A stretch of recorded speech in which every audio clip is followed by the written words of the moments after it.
लेकिन आप जो पहला एक सवाल मुझसे लालू को लेकर आप सभी बने रहे हमारे साथ। प्रधानमंत्री नरेंद्र मोदी ग्लासगो में संबोधित कर रहे हैं, हम सीधे आपको ले चलते हैं। इस महत्वपूर्ण मंच पर मैं ऑस्ट्रेलिया और यूके समेत सभी सहयोगी देशों और विशेषकर मॉरिशस और जमैका समेत छोटे द्वीप समूहों के लीडर्स का स्वागत करता हूं, उन्हें हार्दिक धन्यवाद देता हूं। मैं यूएन सेक्रेटरी जनरल का भी आभार व्यक्त करता हूं कि उन्होंने इस लॉन्च के लिए अपना बहुमूल्य समय दिया। एक्सेलेंसी, पिछले कुछ दशकों ने सिद्ध किया है कि क्लाइमेट चेंज के प्रकोप से कोई भी अछूता नहीं है, चाहे वो विकसित देश हो या फिर प्राकृतिक संसाधनों से धनी देश हों, सभी के लिए ये बहुत बड़ा खतरा है। लेकिन इसमें भी क्लाइमेट चेंज से सबसे अधिक खतरा small island developing states seeds को है। ये उनके लिए जीवन मृत्यु की बात है, ये उनके अस्तित्व के लिए चुनौती है। क्लाइमेट चेंज की वजह से आई आपदाएं उनके लिए सचमुच प्रलय का रूप ले सकती हैं। ऐसे देशों के क्लाइमेट चेंज न सिर्फ उनके जीवन की सुरक्षा के लिए बल्कि उनकी अर्थव्यवस्था के लिए भी बड़ी चुनौती है। ऐसे देश टूरिज्म पर बहुत निर्भर हैं, लेकिन प्राकृतिक आपदाओं के चलते टूरिस्ट भी उनके पास आने से घबराते हैं। फ्रेंड्स, वैसे तो सीड्स देश सदियों से नेचर के साथ समन्वय में जीते रहे हैं।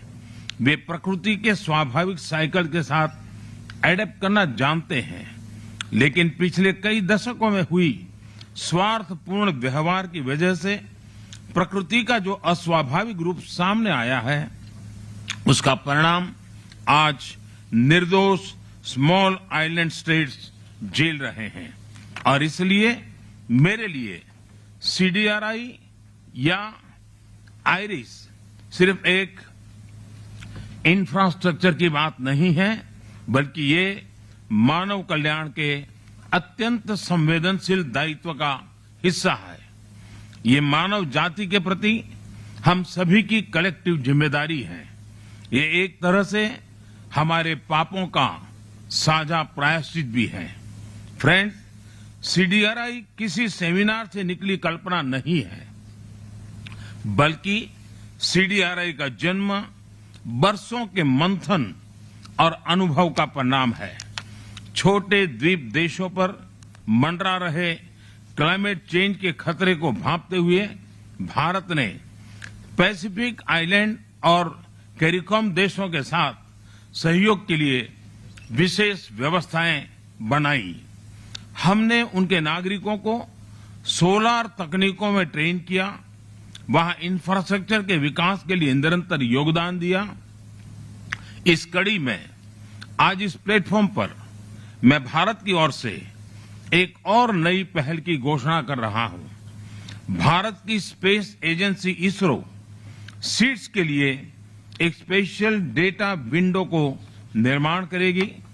इससे सीड्स को सैटेलाइट के माध्यम से cyclone, coral reef monitoring, coastline monitoring आदि के बारे में टाइमली जानकारी मिलती रहेगी।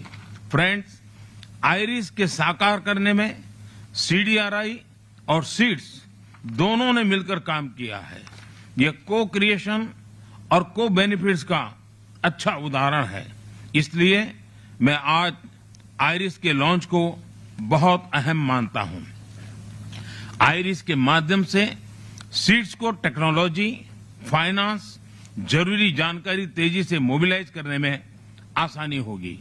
स्मॉल आइलैंड स्टेट्स के क्वालिटी इंफ्रास्ट्रक्चर को प्रोत्साहन मिलने से वहां जीवन और आजीविका दोनों को लाभ मिलेगा।